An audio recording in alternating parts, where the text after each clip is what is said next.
Bom, Mateus capítulo 23, verso 43... Lucas. Lucas 23, 43 é um texto classicamente debatido há muitos anos na igreja cristã. E, inclusive, nós temos algumas questões importantes para que o ouvinte leve em conta na hora de interpretar o texto.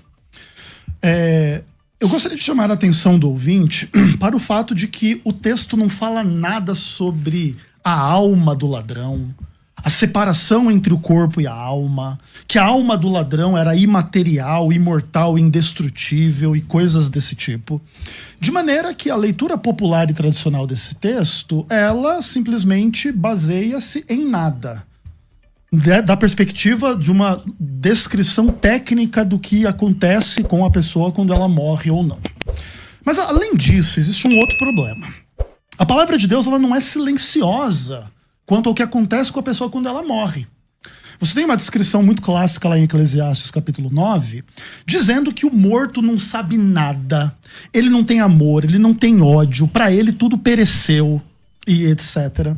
De maneira que, se a leitura tradicional de Lucas 23, 43 fosse verdadeira, não é a igreja adventista, a Ellen White, o Ezequiel Gomes que estaria em erro, é a Bíblia. E em inúmeros textos e aspectos. Primeiro de tudo, você quebra a conexão entre o pecado e a morte. O salário do pecado é a morte. Que nada, você é um ladrão, você é imortal. Imagina como que o pecado trouxe a você morte, né? Que piada. Claro que não. É só metade de você que morre. A metade que realmente importa não morre. Inclusive, em outros inúmeros aspectos, a Bíblia diz que a alma morre constantemente.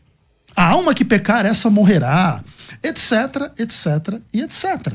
De maneira que, se a leitura popular de Mateus 23, verso 43 prevalecesse, a Bíblia estaria em erro. Não sendo esse o caso, a interpretação do texto é muito mais simples. Existe uma discussão de crítica textual, existe uma discussão de pontuação desse texto, e a leitura adventista implica que Jesus afirmou naquele dia da cruz que no futuro o ladrão estaria no paraíso. Então o ladrão creu, foi salvo, será ressuscitado na ressurreição dos mortos salvos, e em função disso estará no paraíso, a palavra de Deus se cumprirá. Jesus não mentiu, não enganou e não ensinou nesse texto imortalidade da alma, inclusive porque o texto nada fala a esse respeito. Ok, pastor Ezequiel, só para os ouvintes ficarem situados, então a opinião do senhor é que esse homem, ele será salvo, mas ele só entrará no céu na ressurreição. Perfeito. Ok, pastor César, por favor, fica à vontade. Bom, vamos lá. Pela primeira fala do pastor Ezequiel, eu imagino que ele vai distorcer o tema do debate para falar sobre a pós-morte, né? A escatologia da morte, né? O que acontece depois da morte e tal, que não é o nosso tema. O ladrão na cruz, o ladrão arrependido, né? O padre Antônio Vieira, ele falava o bom ladrão. Tem um livro chamado O Sermão do Bom Ladrão. Então, o bom ladrão, né? O ladrão que se arrependeu no último dia, né? O ladrão que se arrependeu. Ele foi para o paraíso no mesmo dia, à luz de Lucas 23, 43.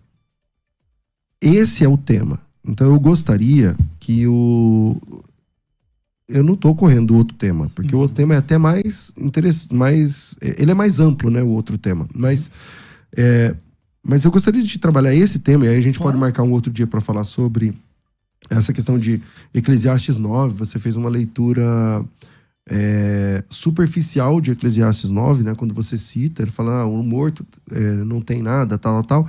É verdade, mas lá está escrito que é do ponto de vista debaixo do sol. Então, quando você morre, você não vê mais nada mesmo aqui. Você não trabalha e tal, nem nada. Mas, então, não é essa perspectiva, né? O Eclesiastes 9 não é uma perspectiva de pós-morte, mas a Bíblia tem perspectiva de pós-morte, sim.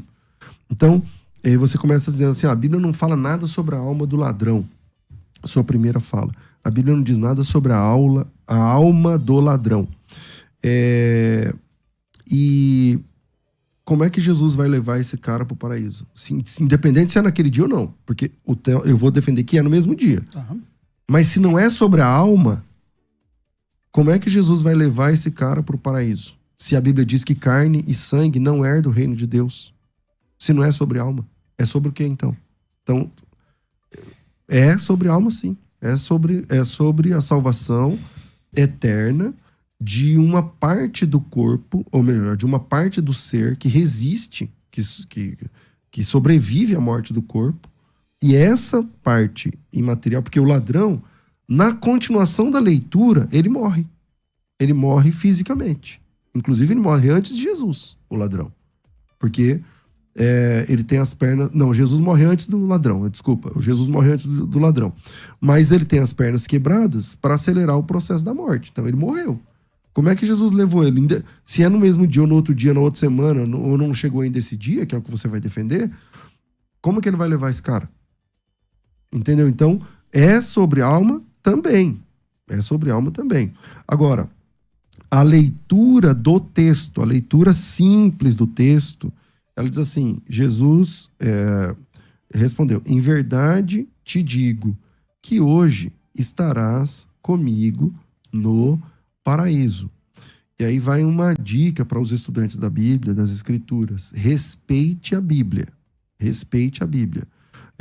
Não, porque se a leitura que os evangélicos fazem for essa, então a Bíblia está em erro, que é uma outra fala do Ezequiel. Então, o que a gente tem para trabalhar é o que está revelado. A teologia, a boa teologia é com base na revelação. Então, o que está revelado nesse texto é que Jesus Cristo disse para o bandido, para o ladrão que se arrependeu, em verdade te digo que hoje estarás comigo no paraíso. Nós os teólogos, nós os estudantes, a gente que lute. Porque isso está revelado. Jesus Cristo disse para o bandido arrependido. O rapaz falou, eu não lembro a fala do rapaz, lembra-te de mim quando entrares no teu reino. Jesus falou assim, da hoje estarás comigo no paraíso. Agora, como esse texto se encaixa na nossa teologia humana, no nosso entendimento sobre o resto dos textos, é problema nosso. Isso é problema teu, cara, problema meu. Entendeu? Está revelado. A gente vai da revelação para a compreensão. E não da compreensão para a revelação. Eu não posso abrir o texto bíblico a partir da minha compreensão e fazer com que o texto bíblico encaixe-se na minha compreensão. Não, é o contrário. Eu vou à revelação. O que está na Bíblia é revelação. Está revelado isso? Tá. Então agora a gente que lute, com todo respeito, para a gente encaixar isso na nossa compreensão. Pastor Ezequiel, o senhor pode ficar à vontade para fazer o contraponto. Ok, então o que acontece? Se o que importa é o que está revelado, nada nesse texto está revelado sobre uma alma imortal. Nada nesse texto está revelado sobre uma alma imaterial.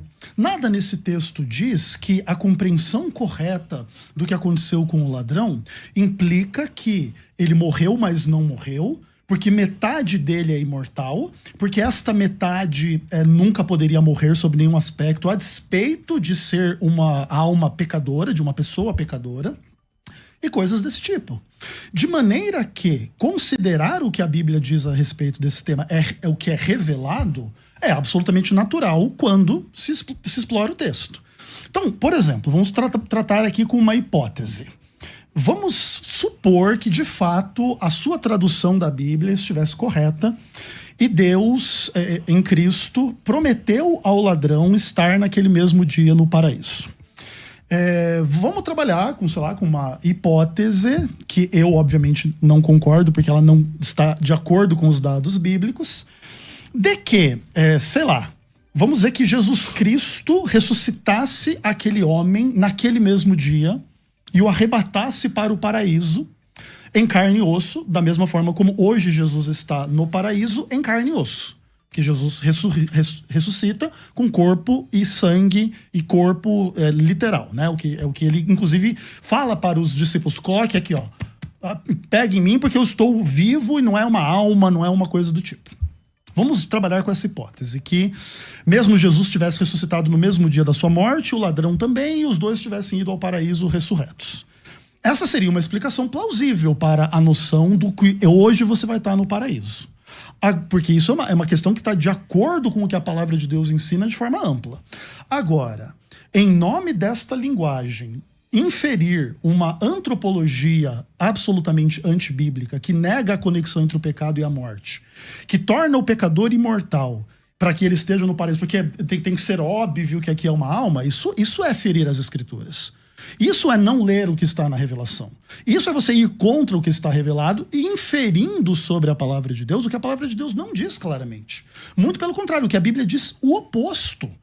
A alma que pecar, esta morrerá. Esse ladrão é uma alma imortal, sem pecado. Inclusive, isso teria problemas também para a escatologia, para a ideia do próprio inferno eterno. Uma alma imortal teria que ser sem pecado. E ela vai sofrer eternamente por que pecado lá no inferno. Mas enfim, o fato é que também, nesse caso, o mau ladrão também seria imortal. Que os dois morrem, aí um é imortal no paraíso, o outro é imortal no inferno. Talvez seria esse o caso. Mas nada disso está presente no texto. De maneira que aí, quando você, como inclusive você, César Cavalcante, gosta de dizer, onde que está o texto? Cadê o texto que a alma é imortal? Cadê o texto que a alma dele é que foi para o paraíso e ele não foi ressurreto? Não existe uma outra estrutura de pensamento bíblico lógico que pudesse fazer com que esse texto se cumprisse, não desta forma como você imagina. Bom, vamos lá. Primeiro lugar, pelo que eu entendi, você vai defender a ideia de que para ele entrar no paraíso ele precisa primeiro da ressurreição. Sim, perfeito. Tá. Aonde está isso nesse texto? Isso não está nesse texto. Então isso está na palavra de Deus em outros contextos. Não, aonde está no texto que haveria necessidade desse cara ressuscitar para entrar no paraíso? Essa é uma compreensão doutrinária, isso não é uma exegese então, do texto. Então é uma compreensão pessoal sua. E, okay. assim como a sua de que é a alma que saiu ali. Não, calma aí. A minha não é uma compreensão. Claro que é. Vamos lá, eu fiz uma pergunta. Como Jesus disse pro ladrão que ele vai levar o homem para o paraíso? Como seria esse levar? Com carne e osso? O texto não diz. Então, como seria? O texto não diz. Então, no mesmo dia, ele disse assim... Em verdade, essa não é a leitura então vamos necessária do texto. Porque você diz assim, ó... Se a sua tradução estivesse correta e tal... Então, vamos lá. Vamos levar esse bate-papo aqui para além das traduções. O texto original, o texto grego, diz assim, ó... Kai eipen auto, amen soi lego. Semeron met emu esse ento paradeiso. O que Jesus está dizendo é o seguinte. Então, primeiro, a primeira coisa que a gente tem que levar em conta aqui, o Ezequiel. Por exemplo, qual é a forma de Jesus? Jesus está na cruz aqui, morrendo, com dores, lancinantes, tal, difícil. Certo. Esse é o momento dele inventar um outro jeito, um outro estilo de fala? Parece que não. Ele está falando como ele sempre falou. E era costume de Jesus dizer sempre assim, eis que te digo, tal, tal, e aí depois do eis que te digo vem a frase. Uhum. Isso, eu acho que não precisa, mas a gente pode ver aqui dezenas de momentos onde Jesus Cristo disse, em verdade te digo, e fala a verdade que ele quer falar. Uhum.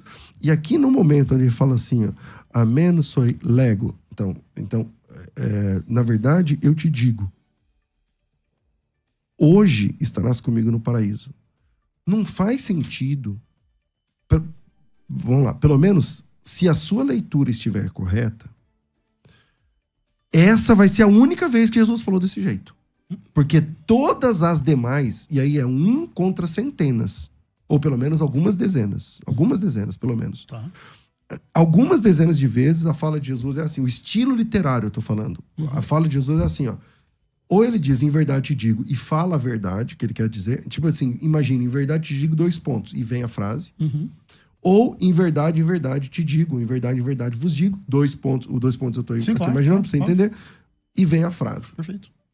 Porque, na cruz, ele vai inventar um novo cacoete, um novo jeito de fala. Isso não faz sentido algum para alguém que está morrendo. Faz mais sentido que ele falasse como ele sempre disse, o tempo todo. Inclusive na última semana. Na última semana ele fala essa frase várias vezes. E aí ele diz, em verdade te digo, hoje estarás comigo no paraíso. Tá. Quando Jesus diz isso, ou você tem de reinterpretar o próprio estilo de Jesus, dizendo que eu não sei quantas vezes, tá? Mas vamos dizer que seja 30 e poucas vezes. Certo. Onde ele fala, de uma mesma maneira. Então você coloca numa balança essas 30 e poucas vezes. E uma única na outra. Mas aí tem um problema. Certo. Jesus está morrendo na cruz. Ele está com dores. Será que ele vai passar? Não, peraí. Eu vou colocar a vírgula na minha entonação. Na minha entonação. Que é o que você defende. Você está rindo, mas você está rindo do seu argumento. Não. O seu argumento é esse, que você riu. Ele vai parar e vai dizer assim, peraí, eu vou falar de um jeito que eu nunca falei, construindo a minha entonação para que as pessoas entendam assim, ó. Em verdade te digo hoje. Então eu tô dizendo hoje. Vírgula. Vírgula. Aí eu dou a pausa. Estarás, escatologicamente falando, tal, estarás comigo no paraíso. Ora, tem um versículo na Bíblia onde Jesus tenha falado alguma coisa parecida dessa forma? Veja bem, César, a singularidade do dia em que Cristo morre justificaria em absoluto a postura dele em fazer referência àquele dia.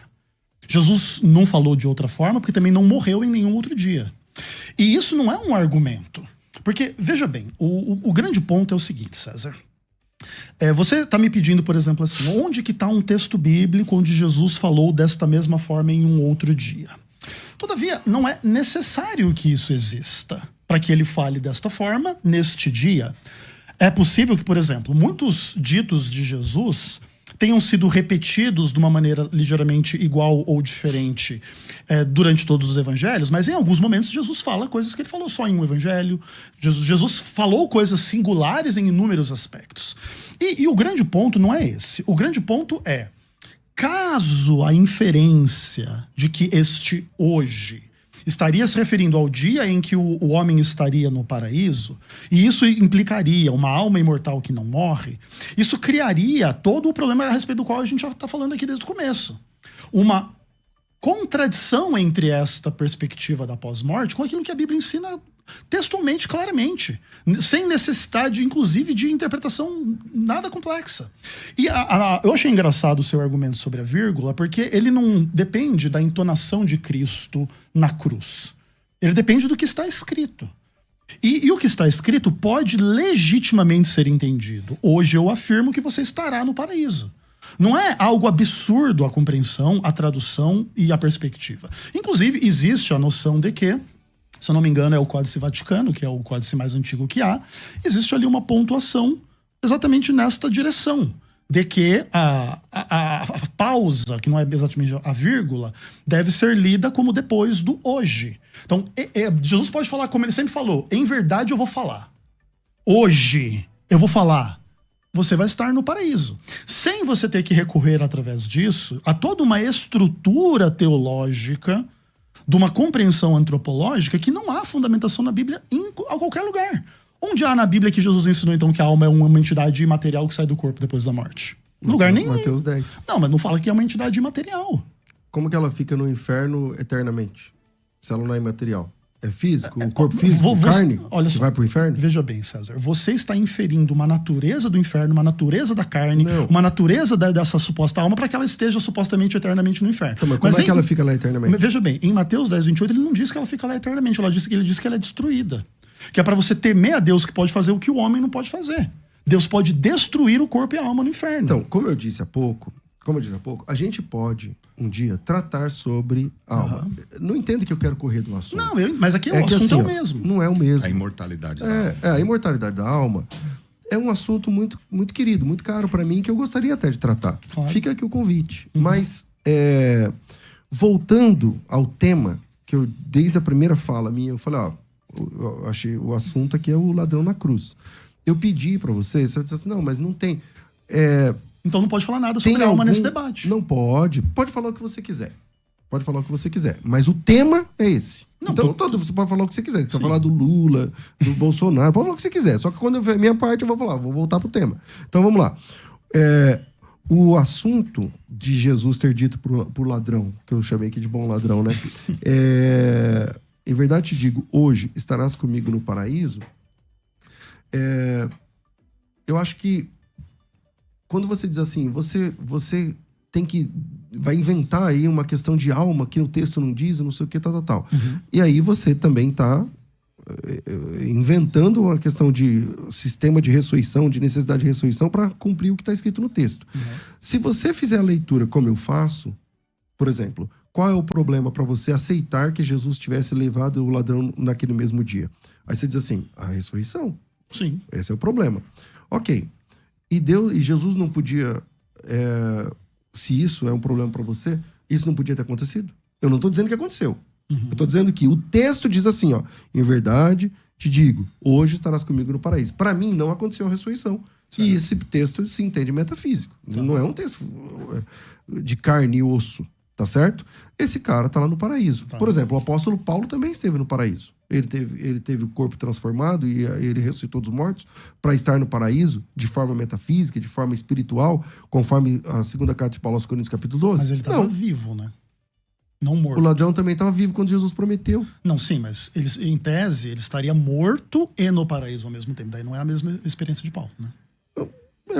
Posso aceitar, não tem problema. Mas a pergunta é, se o problema para você, porque o meu problema é assim, Ezequiel, mudar o texto bíblico, dizer que Jesus disse, ó, então eu te digo hoje, como ele nunca falou, não é o estilo de Jesus, só por causa das nossas doutrinas, não é um caminho para mim viável. Então, e se Jesus tivesse ressuscitado o rapaz para levá-lo?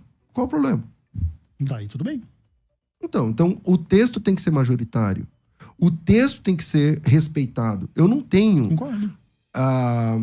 Eu não tenho direito de forçar o texto a dizer o que ele não está dizendo. Mas eu não estou forçando o texto, César. Então, quando você diz que Jesus prometeu para o ladrão levá-lo, mas não o levou, pelo menos naquele dia, porque a promessa de Jesus é essa. É que a minha primeira fala foi exatamente o oposto, César. A minha primeira fala é, Jesus não mentiu no que ele falou.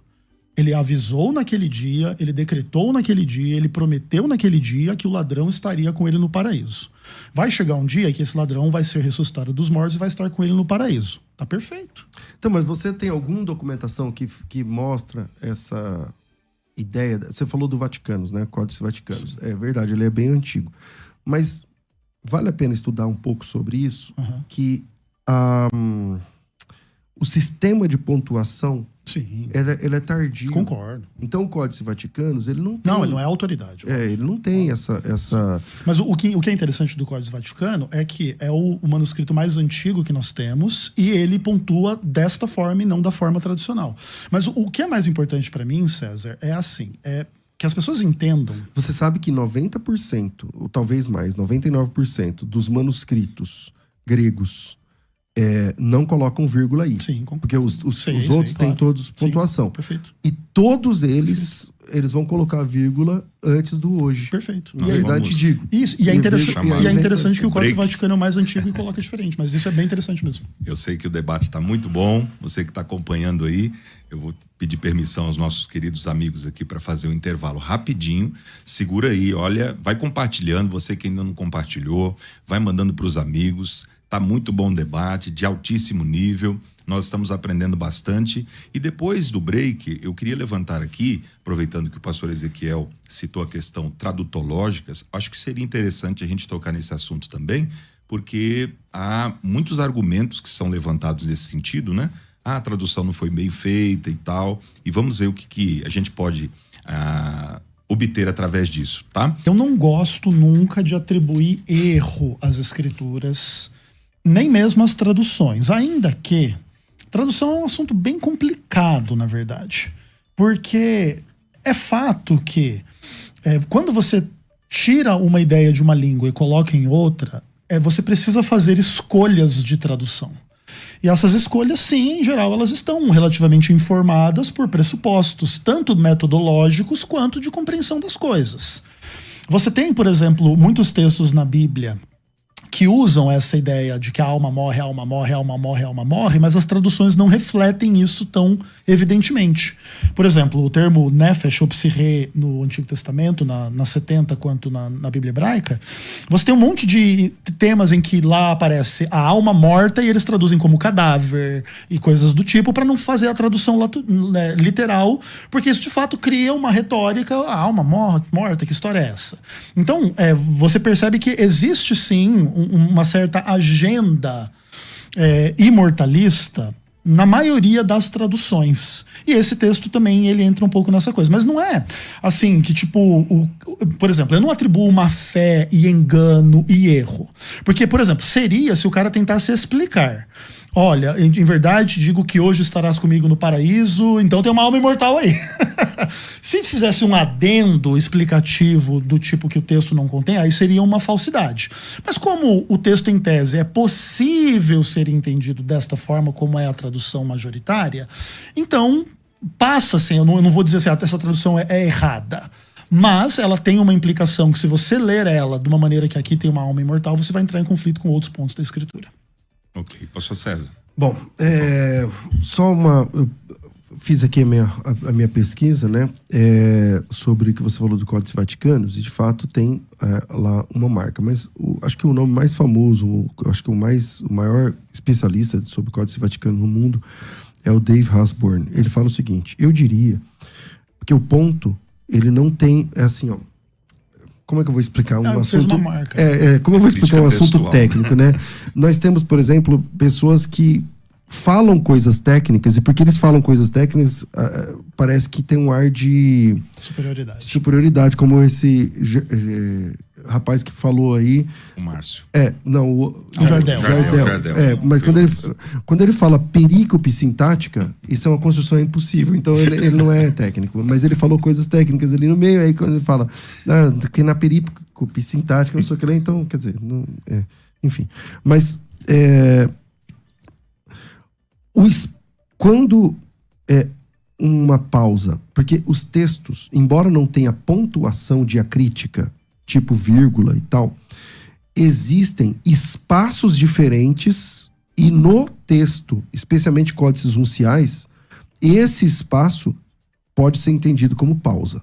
Tá? Quando o espaço mesmo, o espaço físico mesmo, entre uma palavra e outra é maior, ou quando uma letra, ela termina, a última letra, ela é longa, tem isso em todas as perícopes. Mas nessa perícope de Lucas 23:43, da qual nós estamos trabalhando, milimetricamente falando, não existe espaço.